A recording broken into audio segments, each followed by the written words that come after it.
இஞ்சி பூண்டு விழுது லாங் டைமுக்கு எப்படி ஸ்டோர் பண்ணுறதுன்னு பார்க்கலாம். இதுக்கு நான் 250 கிராம் இஞ்சி எடுத்திருக்கேன். இது நல்லா க்ளீன் பண்ணிவிட்டு இதில் உள்ள மண்ணெல்லாம் போனதுக்கப்புறமா தோல் சீவி எடுத்துக்கோங்க. இஞ்சி பூண்டு விழுது நம்ம டெய்லி சமையலில் யூஸ் பண்ணுவோம். கறி, புலாவ், பிரியாணி எல்லாத்துலேயுமே டெய்லி யூஸ் பண்ணுவோம். ஸோ நம்ம டெய்லி இதை ஃப்ரெஷ்ஷாக அரைக்க முடியாது. இந்த மாதிரி மெத்தடில் ஸ்டோர் பண்ணி வச்சிட்டிங்கன்னா டெய்லி குக்கிங்க்கு யூஸ் ஆகும். இஞ்சி நல்லா தோல் சீவி க்ளீன் பண்ணியாச்சு. இதை சின்ன சின்ன பீஸாக கட் பண்ணி எடுத்துக்கலாம். எவ்வளோ சின்னதாக கட் பண்ணுறீங்களோ அவ்வளோ ஈஸியாக அரைப்படும். அதனால் நல்லா சின்ன சின்னதாக கட் பண்ணி எடுத்துக்கோங்க. இந்த மாதிரி சின்ன சின்னதாக கட் பண்ணி எடுத்துக்கோங்க. இப்போது நம்ம இஞ்சி 250 கிராம் எடுத்திருந்தோம். ஸோ பூண்டும் 250 கிராம் எடுத்துக்கலாம். பூண்டு மேலே உள்ள தோலை உரிச்சிட்டு ஒரு நைஃபோ ஒரு பிளேட்டோ வச்சு ப்ரெஸ் பண்ணிங்கன்னா தனித்தனி பல்லாக வந்துடும். நம்ம தோல் உரிக்கிறதுக்கு ரொம்ப ஈஸியாக இருக்கும். இந்த மாதிரி சின்ன சின்ன பூண்டு எடுத்திங்கனாக்கா இஞ்சி நல்லா ஃப்ரெஷ் இஞ்சாக இருந்ததுன்னா இதோட அரோமா ஸ்மெல் வீடே மணக்கும். அவ்வளோ ஸ்மெல் இருக்கும். இதில் நம்ம எக்ஸ்ட்ரா தண்ணிலாம் ஊற்றி அரைக்க வேண்டாம். ஸோ அது லாங் டேர்முக்கு கெட்டு போகாமல் இருக்கும். இஞ்சி ஃப்ரெஷ்ஷாக கிடச்சதுன்னா நம்ம எக்ஸ்ட்ரா தண்ணி ஊற்றி அரைக்காமல் இருந்தோம்னா லாங் டைமுக்கு இதை ஸ்டோர் பண்ணி வச்சுக்கலாம்.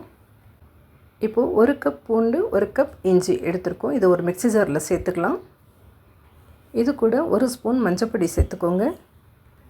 1 ஸ்பூன் கல் உப்பு சேர்த்துக்கோங்க. கிறிஸ்டல் சால்ட் இருக்கு இல்லையா, அது 1 ஸ்பூன் சேர்த்துக்கோங்க. 2 இல்லை 3 ஸ்பூன் குக்கிங் ஆயில் சேர்த்துக்கோங்க. 4லேருந்து 5 பச்சை மிளகாய் சேர்த்துக்கோங்க. நம்ம இஞ்சி பூண்டு வதக்கிறப்போ இதோட வாசனை ரொம்பவே நல்லாயிருக்கும். ஸோ பச்சை மிளகாய் சேர்த்துக்கோங்க.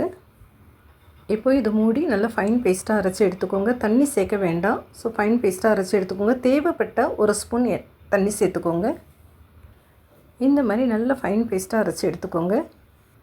இதை நீங்கள் ஒரு டைம் ப்ரிப்பேர் பண்ணால் போதும். இதோட அரோமா ஸ்மெல் உங்களுக்கு அவ்வளோ பிடிக்கும். நீங்கள் எவ்ரி மந்த் இதை ப்ரிப்பேர் பண்ண ஆரம்பிச்சிருவீங்க.